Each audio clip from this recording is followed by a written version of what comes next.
Hello friends, कैसे हो आप? आई होप आप अच्छे होंगे। आज एक नए वीडियो में फिर से आपका स्वागत है और आज का विषय होने वाला है रसायन। इस रसायन के अंतर्गत बहुत सारे क्वेश्चन हैं जो सभी कंपटीशन में आते हैं।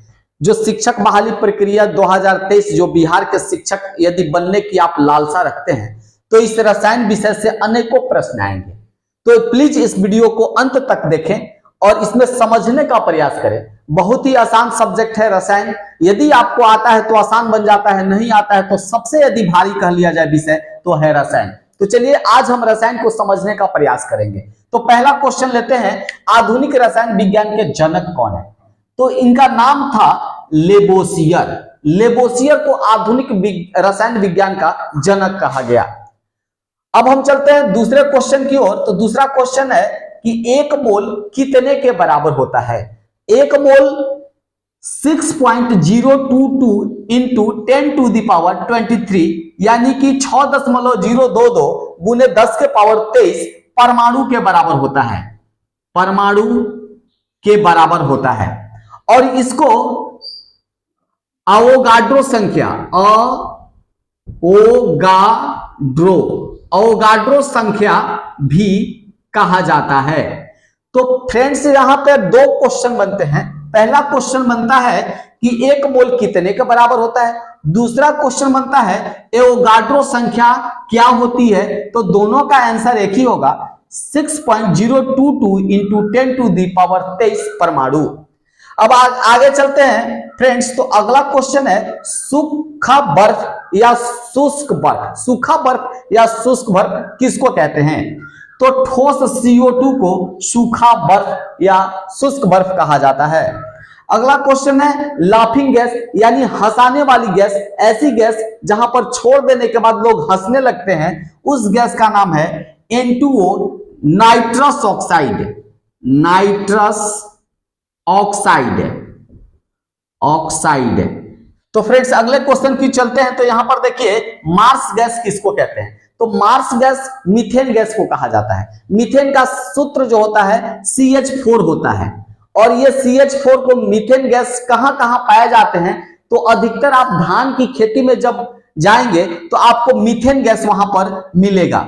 इसके अलावा जब जानवर जुगाली करते हैं तो उसके मुंह से जो गैस निकलती है वह मीथेन गैस होती है। तो इससे दो तीन क्वेश्चन आते हैं। पहला क्वेश्चन आता है कि मार्स गैस किसको कहते हैं? तो आंसर होगा मीथेन गैस को। किसको कहेंगे? मीथेन गैस को। उसके बाद में आएगा कि जब जानवर जुगाली करते हैं तो उनसे कौन सी गैस निकलती है? तो मीथेन गैस निकलती है। उसके बाद धान के खेतों में कौन सी गैस पाई जाती है? तो मीथेन गैस पाई जाती है। तो दो तीन क्वेश्चन इससे आएंगे तो इसको आप याद रखिएगा। अब अगला चलते हैं प्लास्टर ऑफ पेरिस।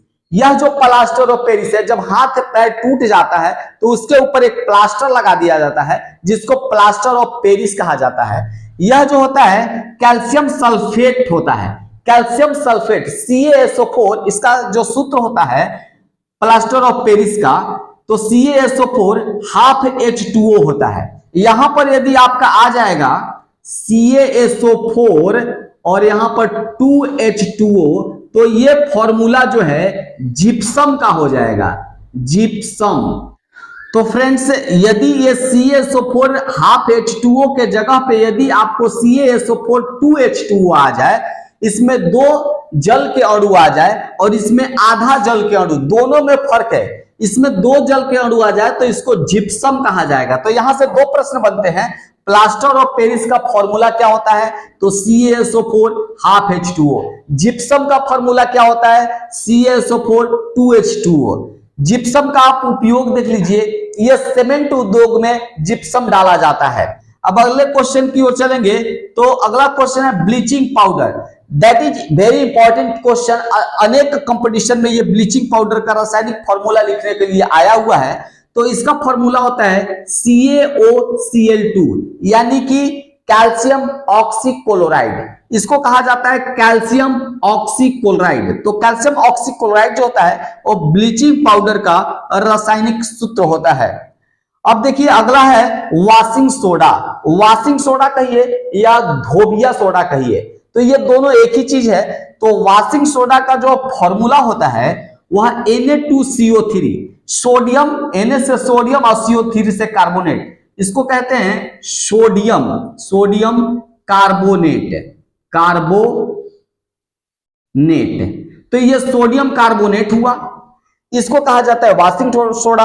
और बेकिंग सोडा यानी बेकरी सोडा, जो बेकरी पावरोटी उत्पादन में जो बेकिंग सोडा डालते हैं, या उसको मीठा सोडा भी आप कह सकते हैं, जो घरों में उपयोग किए जाते हैं।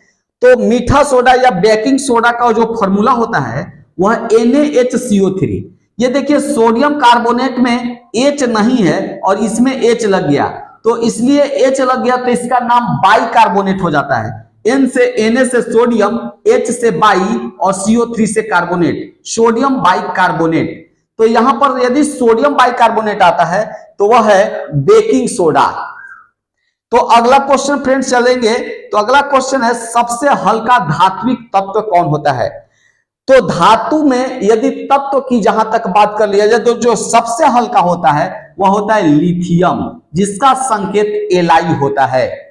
उसके बाद चलते हैं सबसे भारी जो धातु में आ जाए तो ओस्मियम, इसका संकेत OS होता है।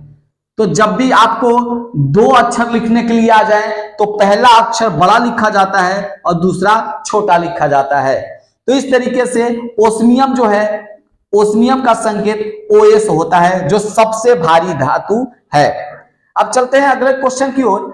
तो विद्युत बल्ब में कौन सा गैस भरी जाती है। विद्युत बल्ब आप लोग देख लिए हैं, उसमें कौन सी गैस भरी जाती है, तो उसमें आर्गन गैस भरी जाती है, जिसका संकेत AR होता है।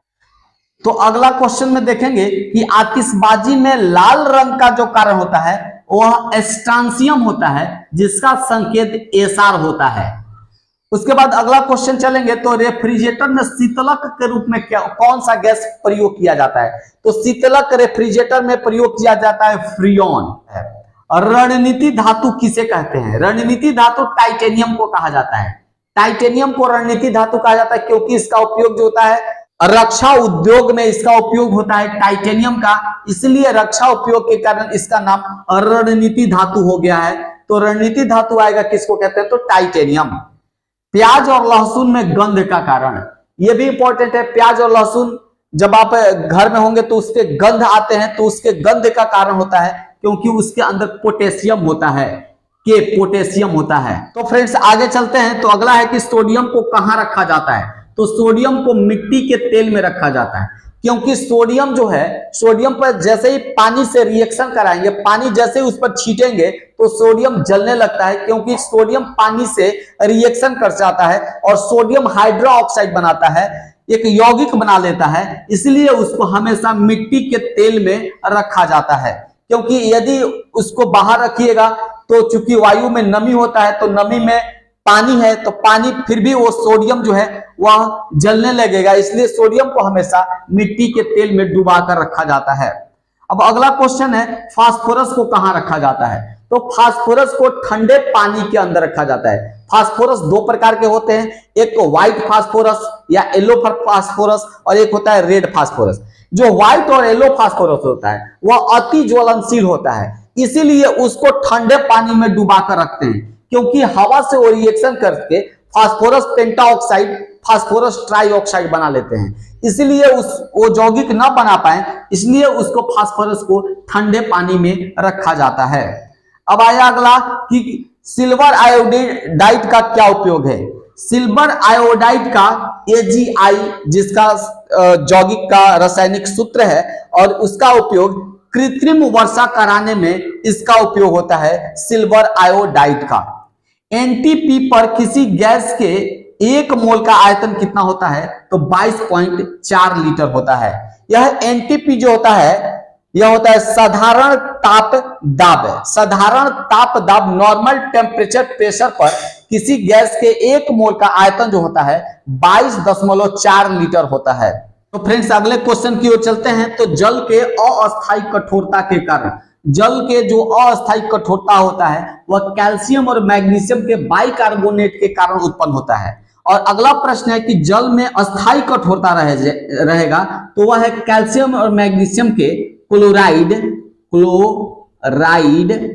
सल्फेट और नाइट्रेट, इन तीनों के कारण जो calcium chloride, magnesium chloride, calcium sulphate, magnesium sulphate, calcium nitrate और मैग्नीशियम नाइट्रेट यदि रहेगा तो उसके कारण अस्थायी कठोरता होता है। और अंतिम प्रश्न है कि जल के अस्थायी एवं अस्थायी कठोरता को दूर कैसे किया जाता है? तो सोडियम कार्बोनेट डालकर जल में इसके अस्थायी और अस्थायी कठोरता को दूर किया जाता है।